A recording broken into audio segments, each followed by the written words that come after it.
Olá, alunos do curso de Direito da Unifil, do quarto ano, turma Y. Aqui é o professor Sérgio Neme, da disciplina de Processo Civil 3, que trata da matéria que envolve execução em procedimentos especiais. E o nosso tema de hoje é a parte 1 da expropriação de bens, né? Essa parte de expropriação de bens é muito longa, então ela invariavelmente acaba sendo sempre dividida em dois módulos, né, ou em dois encontros. E mesmo dentro desses dois encontros a gente acaba acelerando um pouco, porque senão é, é muito extenso em termos assim de código, são bastante artigos no Código de Processo Civil, mas ao mesmo tempo boa parte deles acaba sendo um tanto quanto repetitivo, ou cuja lógica às vezes nem é tão complicada. É claro que esse é um tema assim um pouco sensível, especialmente a partir do leilão, né? A gente começa a ver hoje ele é um tema um pouco sensível para o processo civil, porque trata-se de um tema que dá muito problemas práticos, né, na sua realização, tem conflitos que eles são inerentes, mas o nosso objetivo aqui é basicamente perpassar pelos principais tópicos que envolvem a expropriação de bens, né? E tentar abordá-los da melhor forma possível para daí então avançar. Né? Nós teríamos ainda outros ritos de execução, a defesa do executado, né? E a questão que envolve, além dos outros dois ritos de execução, que é a execução, os três ritos de execução, perdão, execução contra a fazenda pública, execução de alimentos e a execução fiscal.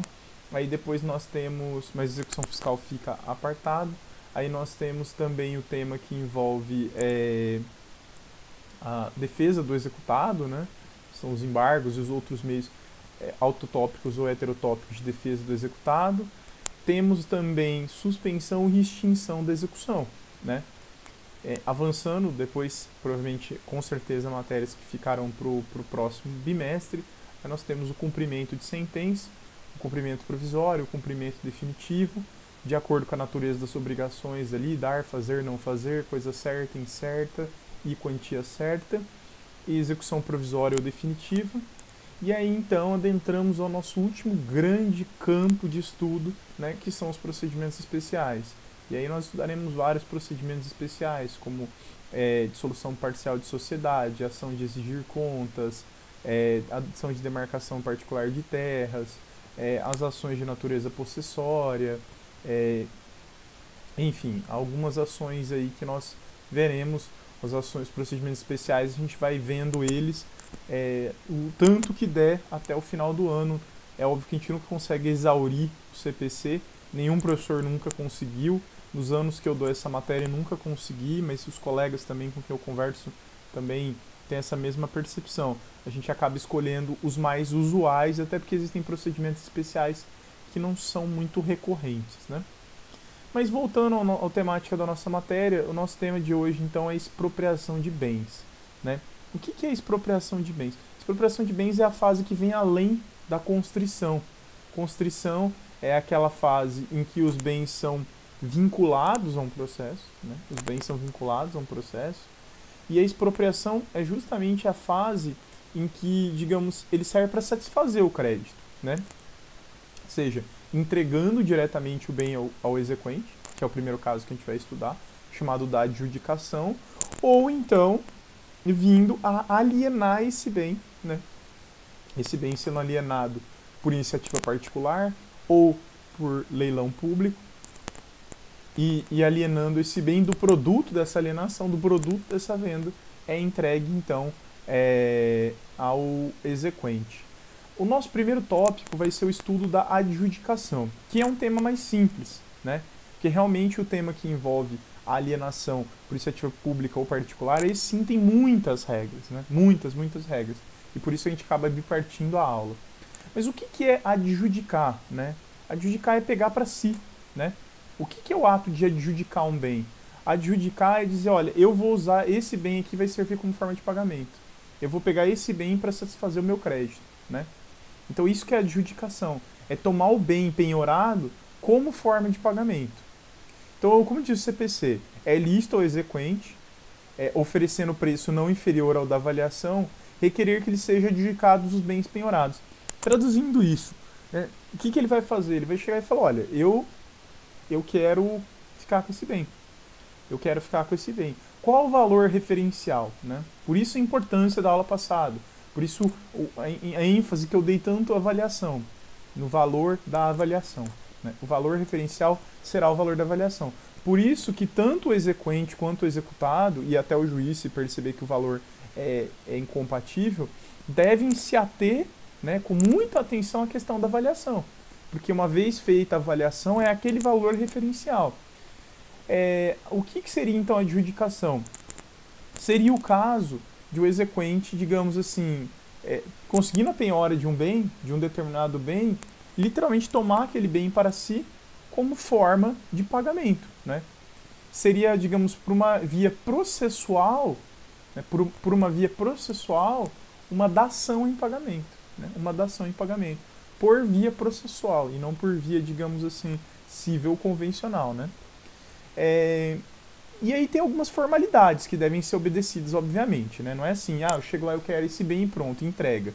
Porque algumas pessoas vão ter que ser intimadas, né? Obviamente. Se houvendo requerimento de adjudicação, o executado será intimado, seja por diário, né? se ele tiver advogado constituído ou por meio eletrônico, seja pessoalmente, ou ele sendo revel aí, no caso, por um curador especial, alguém vai ter que ser intimado, né? Ou seja, vai ter que haver a intimação do executado. E por que isso? Lembra de uma regra que eu falei lá no começo da execução, né? Que a qualquer momento, né? A qualquer momento o executado ele tem, né? Antes de expedido esse formal, esse auto de adjudicação, né?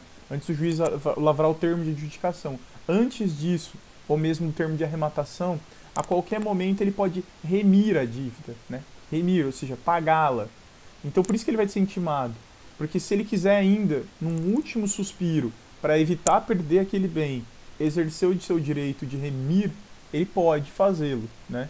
E por isso essa intimação é muito importante. E para ele alegar eventuais, enfim, para ele ter o direito ao contraditório. Não obstante a execução ocorrer pelo interesse do exequente, sempre vai ser dado ao executado o direito ao contraditório, né? Então, obrigatoriamente, a intimação. E a ausência dessa intimação? Olha, a ausência dessa intimação não representando uma das hipóteses ali previstas em lei, isso implicará em nulidade desse ato. Né? Então vai ter que ser anulado. Por isso que é óbvio que o juiz nunca vai fazer isso sem antes efetivamente intimar o executado. Né? Então a cautela que é de praxe, né? É padrão. Né? E aí tem uma questão meio óbvia, né? Questão das compensações, como eu anotei aí até no material de apoio que eu passei para vocês. Por que eu digo meio óbvio? Olha, porque vejam, se o crédito exequendo ele é inferior ao valor do bem, até aí não tem nada de muito complicado, né? Se ele é de um valor superior, ou seja, a minha execução é de um valor maior do que o do bem que eu quero adjudicar. Quanto a isso, tem problema, que seria o inciso segundo do parágrafo 4º ali. Quanto a isso, não teria o artigo 876, né? O inciso segundo do parágrafo 4º. Ou seja, o meu crédito ele vai além do valor do bem que eu estou querendo adjudicar. Quanto a isso, tranquilo. Eu adjudico o bem, vai me sobrar um crédito remanescente, a execução prosseguirá a fito de cobrar, né, esse crédito remanescente. O problema, o que é um pouco mais problemático, o que é mais problemático é a questão que envolve quando o meu crédito é inferior. Porque, na verdade, eu estou querendo adjudicar um bem que vale mais do que o meu direito creditório. E aí, né? Segundo o CPC, eu teria que fazer um depósito. E quando ele usa o termo depósito, né? Ou seja, dinheiro. Ou seja, eu tenho que pagar a diferença. Então, eu estou executando 80 mil e o veículo vale 100 mil e eu quero adjudicá-lo, eu vou ter que depositar os 20 mil para poder obter, então, essa carta de adjudicação, para que o juiz possa expedir essa carta. Então, e o termo, né, o auto de adjudicação, para que o juiz espece esse auto de adjudicação, eu vou ter que completar a diferença. e aí essa diferença vai ficar no processo, né, para a disposição do executado. Provavelmente vai cobrir custas processuais, eventuais despesas ali fixadas, mas o resto vai ser entregue ao executado, né? E aí então tem essa questão das compensações que é algo muito importante. Ou seja, você não vai simplesmente sair ganhando com isso. O que leva a dizer para vocês que a adjudicação não é um ato comum. Né? Na verdade, ela vai ser comum no último inciso, no último artigo que eu vou falar para vocês, quando que ela acaba acontecendo mais na prática. Né? Muito importante, né? Aqui um termo bem importante.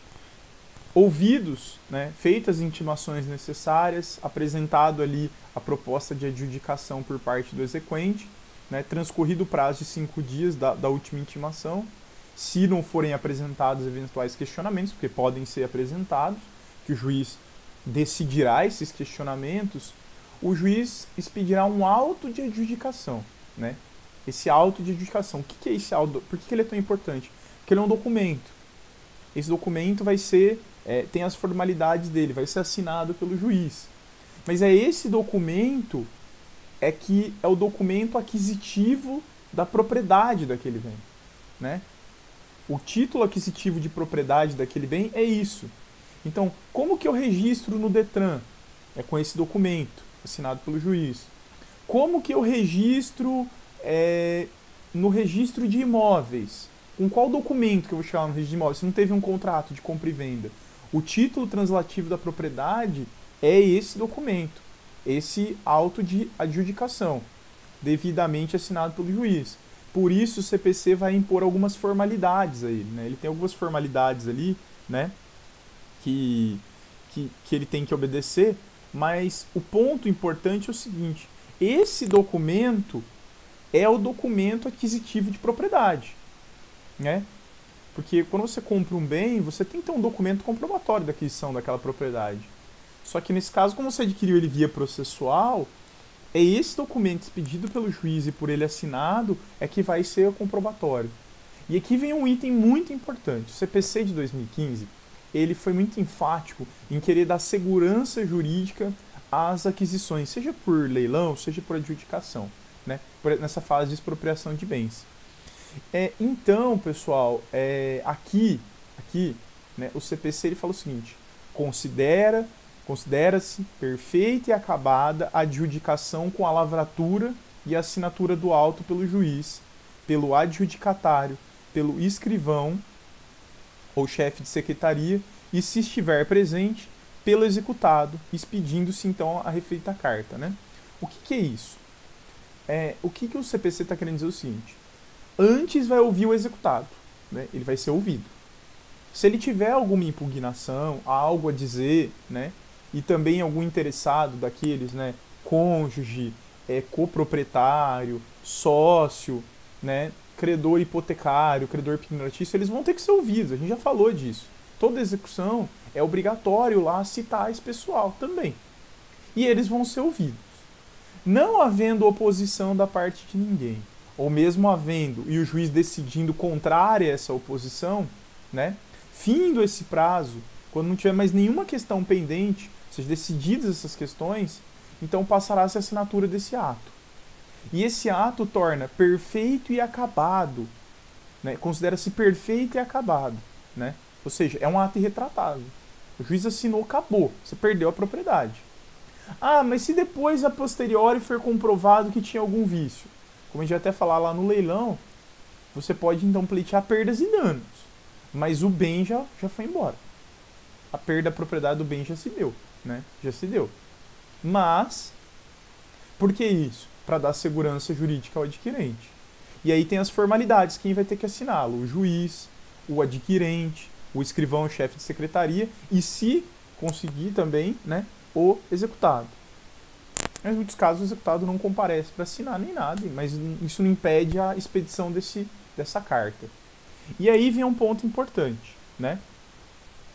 Se o bem for imóvel, junto com essa carta, vai ser expedido um mandado de imissão na posse. O que é imissão na posse? É que seja entregue a posse a quem adquiriu o bem imóvel. Né?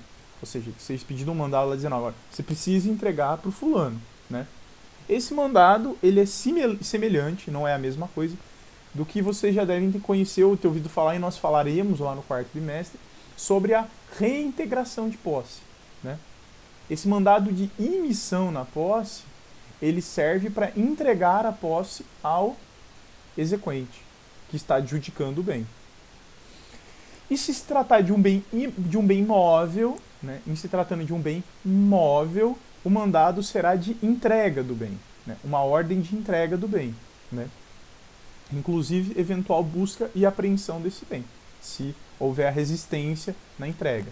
Ou seja, o juiz vai mandar um mandado, olha, entregue essa ordem, ordenando a quem estiver com o bem que entregue esse bem imóvel ao executado, ao exequente, perdão.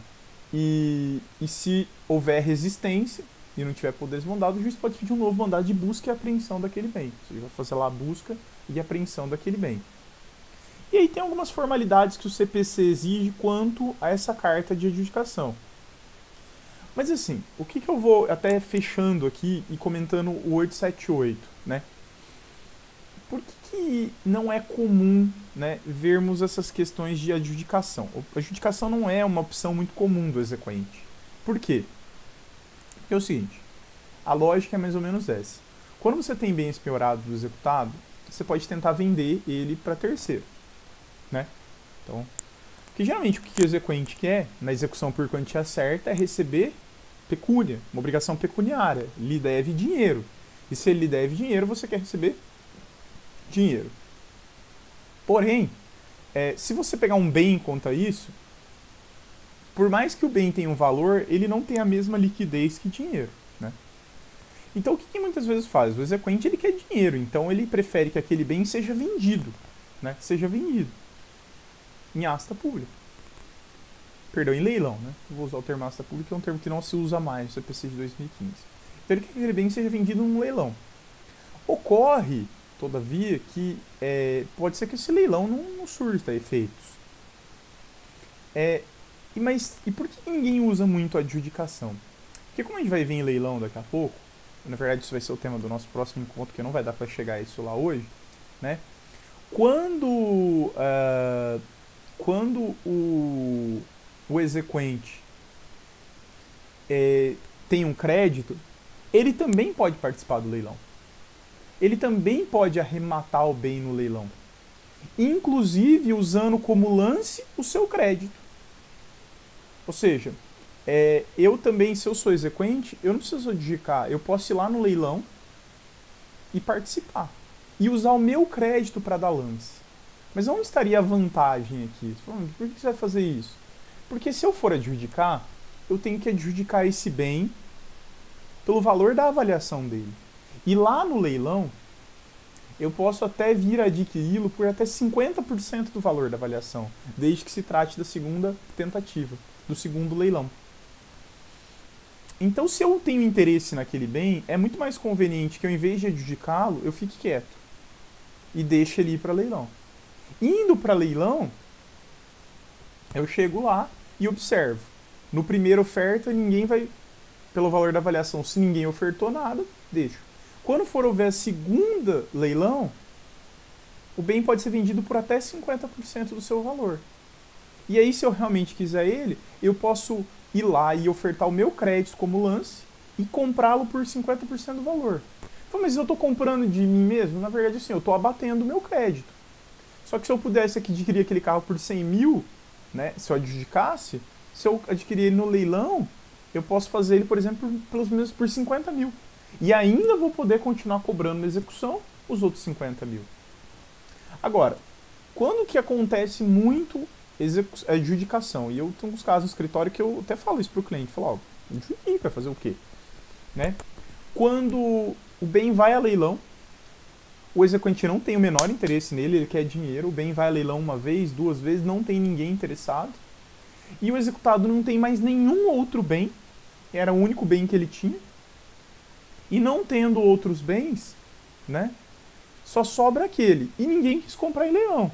E é o que eu geralmente falo pro cliente, ó, adjudica, que é melhor você pegar aquilo lá do que ficar sem nada, né, porque meio que você perdeu, porque se ele não tiver outros bens, e não vier adquirir outros bens, que é bem provável que isso aconteça, você não vai ter onde cobrar.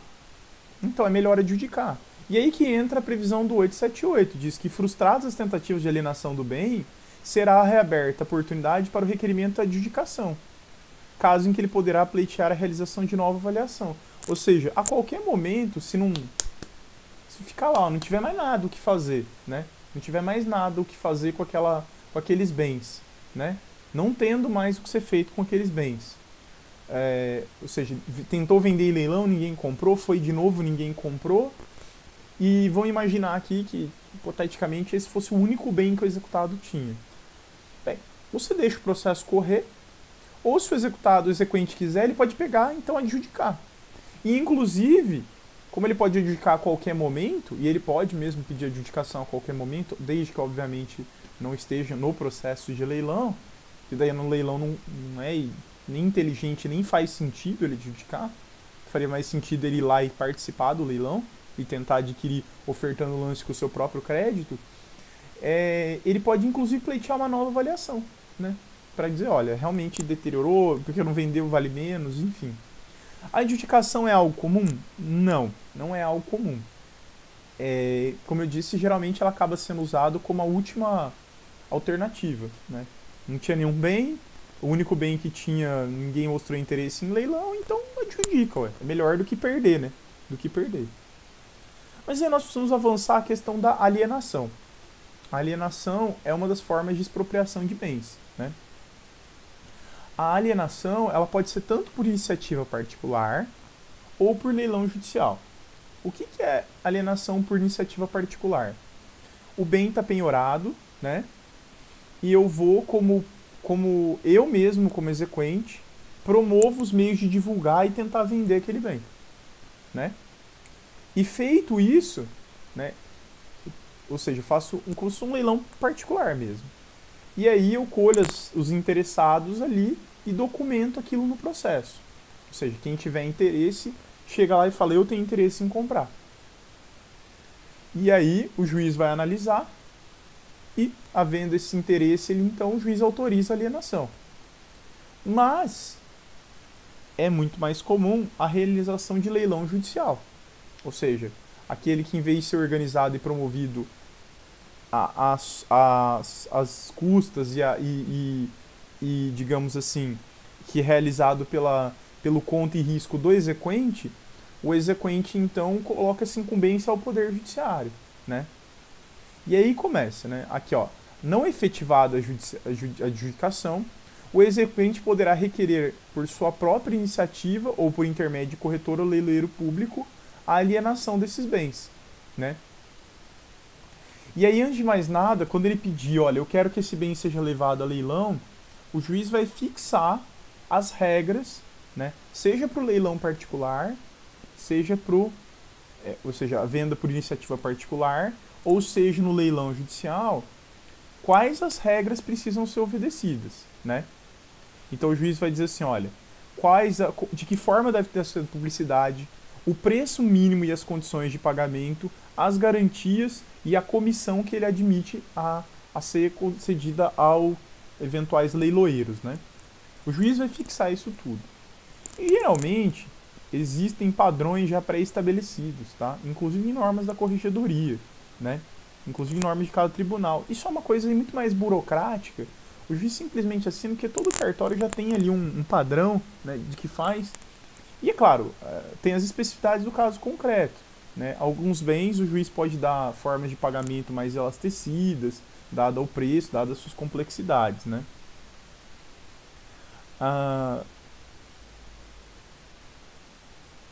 Essa alienação por iniciativa particular, ela não é muito comum, né? Ela não é muito comum. E se houver um interessado, né? Se houver um interessado nas condições que o juiz fixar, se você achar algum aí de forma particular, algum interessado em adquirir, ele vai ter que se habilitar no processo, né? E requerer essa aquisição. Então apresentar uma carta, né? Uma proposta, né? Dentro dos termos que o juiz fixou. Vai ser então ouvidas as partes interessadas E aí então o juiz vai assinar ali o termo de venda desse bem. Mas isso não digamos assim, muito comum. O que sempre acaba acontecendo na prática, é muito incomum essa alienação particular, é a alienação, né, por leilão judicial. As regras do leilão judicial, além dessas que eu falei, vão ser obedecidas também, né, algumas regras previstas por cada tribunal nos códigos de normas da corregedoria de cada tribunal. Então, cada tribunal vai ter regras sobre como que o edital tem que ser, quem que pode ser leiloeiro, né, os meios eletrônicos, forma de divulgação, tudo isso. Os leiloeiros, geralmente, eles são credenciados no tribunal, né? Não é em regra. O CPC fala que só não vai ser... O juiz só pode nomear livremente quando não houver leiloeiros credenciados. Aí cada tribunal vai ter suas regras de credenciamento, quais os requisitos que você tem que ter para se credenciar e tudo mais. O CPC só fala que tem que ter comprovação de 3 anos de exercício profissional. Mas o que importa é que esses leiloeiros eles têm que ser credenciados no tribunal. Aqui no nosso tribunal, por exemplo, existe um cadastro, né? E aí você vai lá e nomeia um dentro daqueles cadastrados, né? De acordo com regras que o próprio tribunal estabelece. E aí o CPC diz que, teoricamente, a alienação judicial deveria ser a última hipótese. Ou seja, quando não houver interessados na alienação por iniciativa particular, nem interessados na adjudicação. Acontece que esses dois primeiros casos são incomuns. Então, não obstante essa previsão do CPC, acaba sendo muito mais comum, né, por alienação por leilão judicial, né, por iniciativa por leilão judicial. Porque a adjudicação não é muito comum e a alienação por iniciativa particular também não é algo tão recorrente. E o leilão judicial acaba sendo a via mais corriqueira, né? Em regra, esses leilões vão ser feitos tanto de forma física ou presencial. O CPC prioriza esses leilões de forma eletrônica. O que acontece na prática é que geralmente eles se dão das duas formas, concomitantes, o que não há nenhum impeditivo. Ou seja, vai ser designado uma data, uma hora e um local em que ele vai estar sendo realizado e as pessoas poderão ofertar lanços tanto presencialmente, mediante prévio cadastro, ou por via eletrônica, também mediante prévio cadastro. Então eles vão se dar concomitantemente. Ou seja, vai ser feito tanto no presencial quanto no eletrônico. E tanto quem está ali presente, quanto quem, né, está na internet, poderá ofertar lanços, desde que previamente cadastrado. É claro que o leilão judicial, eletrônico, perdão, ele amplia muito mais a possibilidade de participação, porque ele não restringe a necessidade de comparecimento à localidade, e é por isso que o CPC de 2015 já priorizou o leilão eletrônico. O que na prática sempre acontece, né, geralmente a realização concomitante, ou seja, você faz das duas formas e permite ainda a mais ampla forma possível de participação, tanto daqueles que vão presencialmente ao leilão, quanto daqueles que se encontram, digamos, em qualquer lugar do mundo com acesso à internet naquela data e horário, né? Os leilões pela via eletrônica, eles têm horário em que pode ser ofertado os lances, né? E você pode, inclusive, ofertar lance por escrito, né? Por escrito, como a gente vai falar aqui, inclusive antes da realização do leilão. Você já pode documentar o seu lance por escrito. E também, durante a fluência do leilão, ao vivo, você também pode ofertar lances, não tem problema. Não tem problema. Por isso, como para o leiloeiro, né? O leiloeiro ele é remunerado, como até falou ali o CPC, ele é remunerado por uma comissão das vendas. Ou seja, de cada venda que é feita no leilão, uma comissão é o que remunera o leiloeiro. Como para o leiloeiro, quanto mais bens forem vendidos, melhor, né? E quanto por maior preço eles forem vendidos, melhor.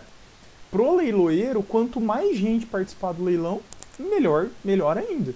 Porque mais chance ele vai ter de vender, e quanto mais bens ele vender, mais vai ser a comissão dele, né? Mais vai ser a comissão dele. E quanto ao leilão eletrônico, né, tem algumas regras também dos códigos de normas. Isso aí já é muito bem batido, né? Assim, o pessoal tem muita prática com isso. Existem várias empresas, ou na verdade são leiloeiros, que são, vamos dizer assim, empresas altamente especializadas em fazer isso, que fazem isso com muita frequência, né?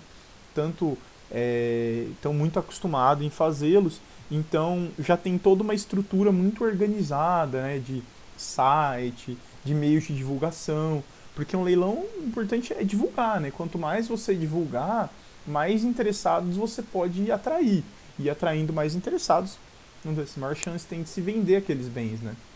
O que vocês talvez vão notar se um dia forem ou assistirem um leilão, eu já fui algumas vezes em leilão, não é uma coisa que eu tenho hábito, mas eu já fui em leilão, já presenciei leilão. O que eu digo para vocês é o seguinte, que talvez chame muita atenção de vocês, é que num leilão seja no mesmo dia leiloado uma série de bens, muitos bens ao mesmo tempo.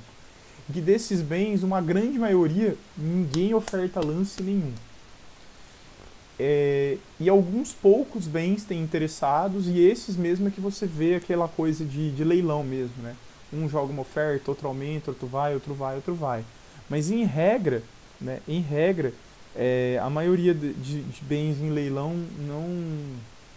não aparecem para a maioria. Por isso, geralmente, quando tem um leilão, o leiloeiro tenta juntar o máximo de bens possíveis para levar em um único dia.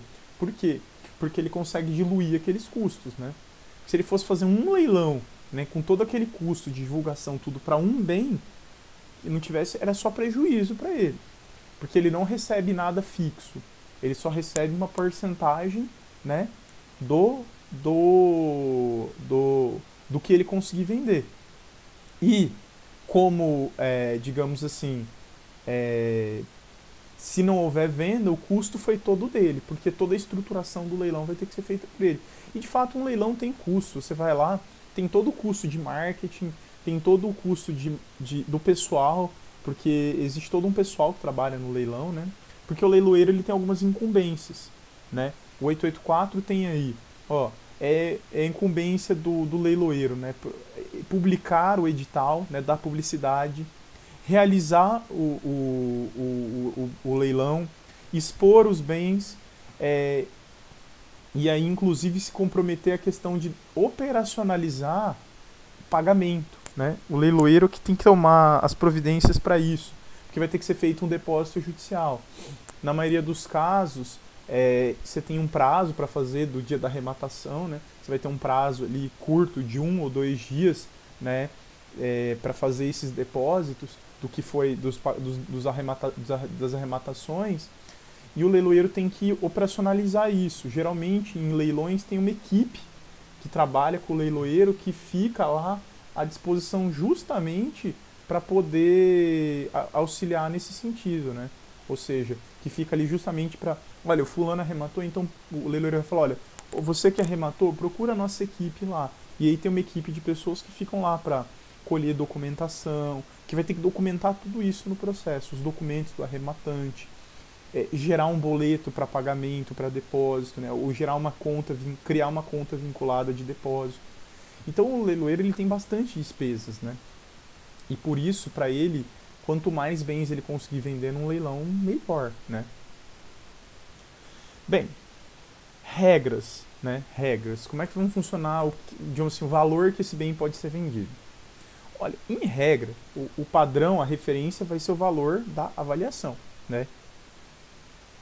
Mas, né, se o CPC vai mandar fazer o seguinte, a primeira vez que o bem é ofertado, ele tem que ser ofertado em leilão pelo valor em que ele foi avaliado.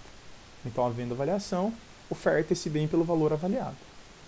Não sendo vendido, e é o que na maioria das vezes acontece, 99,9%, ninguém oferece lance para um bem no primeiro leilão, ou seja, na primeira oferta, o bem pode ser novamente levado a leilão. E nesse segundo leilão, aí sim ele pode ser vendido por um valor, preço mínimo estabelecido pelo juiz, né? O preço mínimo. E aí a gente já vai falar qual que é esse preço mínimo, que o juiz também não pode chegar e falar, esse bem vale assim, não, deu 20 mil aí para comprar. Não, não é assim que funciona. Existe um piso, que é 50% do valor da avaliação, né?